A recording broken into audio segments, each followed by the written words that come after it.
So I just stumbled upon this installation guide for jcode, and it's pretty wild how straightforward it is. Right? A single curl command can get you started on Mac OS and Linux. That's super accessible. Yeah, but then there's this whole detailed setup for Windows.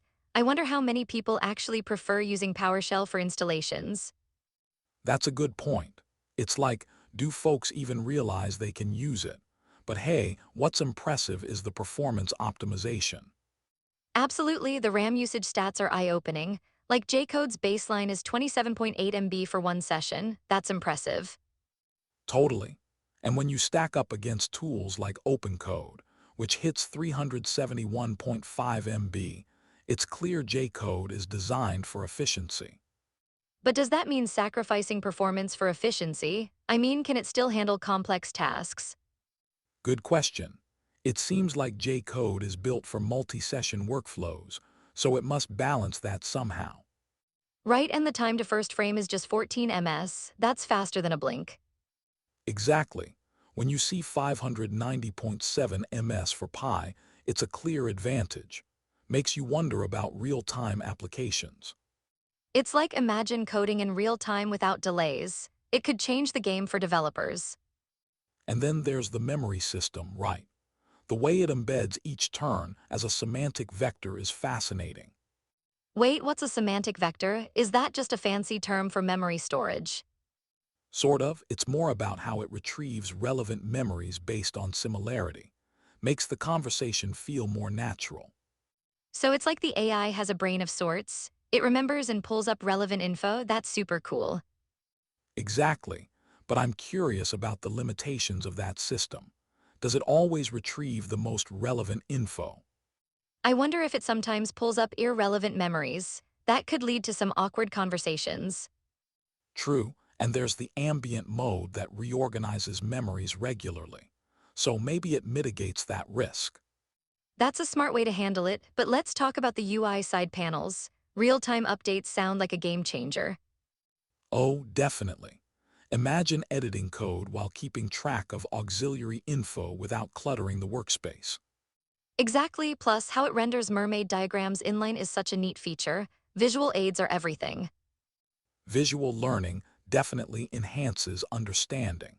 But what about the learning curve for new users? That's valid. A lot of features might overwhelm someone who's just getting started with coding. And the swarm feature, where multiple agents collaborate, isn't that a bit complex for beginners? It could be, but once they get the hang of it, the collaborative potential is huge. Imagine coding with a team. Teamwork makes the dream work, right? But do you think it complicates the debugging process? Possibly, if agents are constantly editing the same files, conflicts could arise. That would need careful management. Agreed.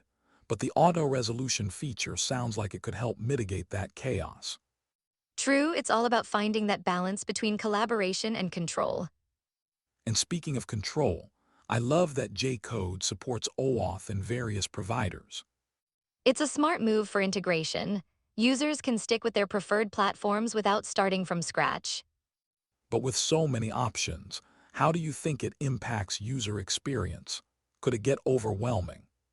That's a real concern, but on the flip side, it offers flexibility. Users can tailor it to their needs.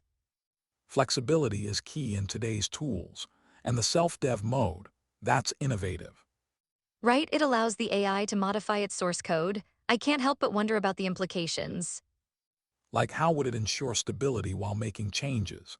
It sounds risky but thrilling. Very true, but that risk could lead to incredible advancements. It's like AI evolution. Exactly, but maybe we're oversimplifying the challenges.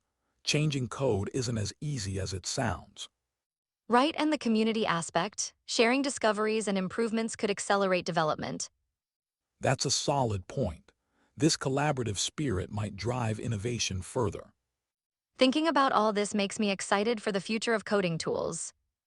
Same here, but I wonder with all this tech, how will learning to code evolve? That's a great question. The landscape is changing fast. I guess we'll have to keep an eye on it. Definitely, and who knows what new features are coming next. This could be just the beginning.